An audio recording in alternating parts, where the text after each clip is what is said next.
2025 కూటమి ప్రభుత్వం అధికారంలోకి వచ్చిన తర్వాత ఎన్నో ప్రతికూల పరిస్థితుల్లో ఆర్థిక ఇబ్బందుల్లో ఈ రాష్ట్ర కూటమి ప్రభుత్వం చంద్రబాబు నాయుడు గారు, పవన్ కళ్యాణ్ గారు, లోకేష్ బాబు గారి నాయకత్వంలో ఇచ్చిన హామీలు సూపర్ 6 పథకాలు, తల్లికి వందనం కావచ్చు, ఉచిత బస్సు మహిళలకు కావచ్చు, అట్లాగే ఫిజికల్లీ హ్యాండిక్యాప్డ్కి ఉచితంగా బస్సు కావచ్చు, అట్లాగే దీపం పథకం కావచ్చు, ఎన్టీఆర్ భరోసా పెన్షన్లు, ఇవన్నీ పెద్ద ఎత్తున ఆ పనులకి అందరికీ అండగా ఉంటా ఉంది ప్రభుత్వం. మన నియోజకవర్గానికి సంబంధించి రాష్ట్రంలో ఇంత పెద్ద ఎత్తున సంక్షేమ పథకాలు అమలు చేస్తా మన నియోజకవర్గానికి సంబంధించి ఆశ్చర్యపోయేంతటి పరిస్థితి అన్నమాట. అన్ని మండలాలు కలిపి అన్ని రకాల పెన్షన్లు, ఓల్డ్ ఏజ్ పెన్షన్ కావచ్చు, ఫిజికల్లీ హ్యాండిక్యాప్డ్ కావచ్చు, డిజేబుల్ పెన్షన్స్ కావచ్చు, మొత్తం కలిపి ఇప్పటి వరకు 345 కోట్లు ఈ ప్రభుత్వ అధికారంలోకి వచ్చిన తర్వాత నేరుగా వాళ్ళకి అందజేయడం జరిగింది. అట్లాగే తల్లికి వందనం ఇప్పుడు 2 విడతల్లో వేసి దాని ద్వారా 40,000 మంది లబ్ధిదారులకి 60 కోట్ల రూపాయలు నేరుగా వాళ్ళ అకౌంట్లకు జమ చేయడం జరిగింది. అట్లాగే అన్నదాత సుఖీభవ ఇప్పుడు 2 విడతలు అయింది, దాంట్లో 20 కోట్ల రూపాయలు జమ అయింది, అంటే 19,91,00,000. ఈ ఆటో డ్రైవర్స్కి మొన్న ఒక విడత చేయడం జరిగింది, వాళ్ళకి ఒక 4 కోట్ల రూపాయలు. ఈ పథకాల ద్వారా 429,64,00,000 రూపాయలు నేరుగా లబ్ధిదారులకి అందించడం జరిగింది. ఇవి సంక్షేమ పథకాలకు సంబంధించిన అంశాలు. అట్లాగే ఈ రాష్ట్ర ప్రభుత్వం ఎంత చురుగ్గా ఉంది అనడానికి, పేదల ఆరోగ్యం పట్ల ఎంత శ్రద్ధగా ఉంది అనడానికి నిదర్శనం ఏంటంటే, ఆరోగ్యశ్రీలో జరుగుతూ ఉన్నాయి కాకుండా అత్యవసర సేవలకి, అలాగే ఆరోగ్యశ్రీలో లేని వాటికి సిఎంఆర్ఎఫ్లు, ఎల్ఓసీలు రూపేణా అది అయిపోయిందండి. అది రెఫెక్స్ కంపెనీకి టెండర్ కన్ఫర్మ్ అయిపోయింది.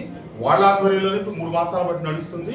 స్థానిక ఎఫెక్టెడ్ విలేజెస్కి సంబంధించిన లారీ ఓనర్లకి వాళ్ళకి మధ్య చిన్న విభేదాలు ఉంటే అది నేను నిరుపక్షాలను కూర్చోబెట్టాను, మాట్లాడాను. స్థానికంగా ఉన్నటువంటి లారీలకి, ఎఫెక్టెడ్ విలేజెస్ 7 గ్రామాలకు సంబంధించిన లారీలకి నెలకి 15 లారీలు ఉచితంగా ఇచ్చినట్టు. ఉచితంగా ఇవ్వటం లోడింగ్ ఛార్జెస్ వరకే తీసుకునేయటం, బయట వాళ్ళకి వేరే రేట్ ఏమి ఇచ్చినా వీళ్ళకి మటుకు కేవలం లోడింగ్ ఛార్జెస్ అంటే 700 రూపాయలు తీసుకొని 15 బళ్ళు నెలకు ఉచితంగా ఇచ్చినట్టుగా ఒప్పందం చేశాను. ఆ మేరకు గడిచిన 45 రోజులు బట్టి నడుస్తుంది, స్మూత్గానే ఉందండి వ్యవహారం. కావచ్చు అన్నీ కలిపి 12 కోట్ల రూపాయలు నేరుగా అందజేయడం జరిగింది. ఇంకొక 55 చెక్కులో 56 చెక్కులో ఇప్పుడు తయారై ఉన్నాయి. అవి ఈ 12 కోట్లకు అదనం అవి వస్తాయి 1-2 రోజుల్లో. రాగానే అవి కూడా అందరికీ అందజేయటం జరుగుతుంది. అట్లాగే ఇన్ని విపత్కర పరిస్థితుల్లో కూడా గతంలో పోయిన సంవత్సరం అధికారంలోకి వచ్చిన 2024 ఆగస్టు సెప్టెంబర్లో వచ్చిన బుడమేరు అల్లకల్లోలంలో మన నియోజకవర్గంలో ఉన్నటువంటి చెరువులన్నీ దాదాపుగా అస్తవ్యస్తం అయిపోయినాయి. వాటన్నిటినీ అదే సీజన్లో 30 కోట్ల రూపాయలు సుమారుగా నిధులు వెచ్చించి ఆ చెరువులన్నీ బాగు చేయించినందువల్ల మళ్ళీ వ్యవసాయ సీజన్ వచ్చేటప్పటికి ఈ సంవత్సరం ఇంత అధిక వర్షాలు పడినా కూడా మనం కనుక ఆ చెరువులు బాగు చేయించుకొని ఉండకపోతే ఎక్కడ నీళ్లు నిలిపే అవకాశం ఉండేది కాదు. వాటన్నిటిని కూడా చెరువులన్నీ పునరుద్ధరించాం. అన్ని చెరువుల్లో 100% ఈరోజు నీళ్లు నిల్వ ఉన్నాయి. కాబట్టి ఏ రకమైన ఇబ్బందులు ఉన్నా కూడా అన్ని రకాలుగా అండగానే ఉంటా ఉన్నాం. అట్లాగే పంచాయతీరాజ్ తరపున నియోజకవర్గంలో ఇప్పటికీ 31 కోట్ల రూపాయలు గ్రామాల్లో సీసీ రోడ్ల రూపేణా నిర్మించడం జరిగింది ఈ కూటమి ప్రభుత్వం అధికారంలోకి వచ్చిన తర్వాత. మళ్ళీ ఇప్పుడు కొత్తగా ఒక 7,35 లక్షలకి ప్రతిపాదనలు పంపించాం, అవి కూడా త్వరలో శాంక్షన్ వస్తాయి. అట్లాగే health centres 29 health centres sanction వచ్చినాయి, 9,35 లక్షల రూపాయలు. రేపు 3వ తారీఖు నుంచి మొదలెట్టి నియోజకవర్గ వ్యాప్తంగా టెండర్లు కూడా కన్ఫర్మ్ అయింది. వాటన్నింటినీ పనులు ప్రారంభించబోతా ఉన్నాం.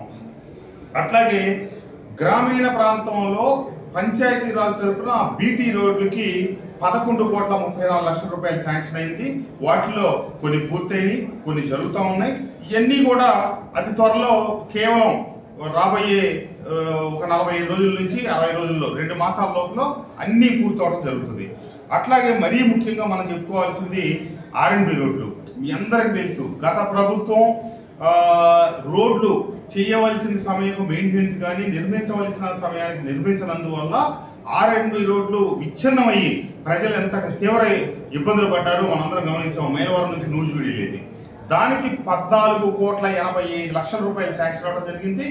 మొదటి దశ 6 కోట్ల రూపాయల పని దాదాపుగా పూర్తయి చివరి దశలో ఉంది. అంతా 2-3 రోజులు పూర్తవుతుంది.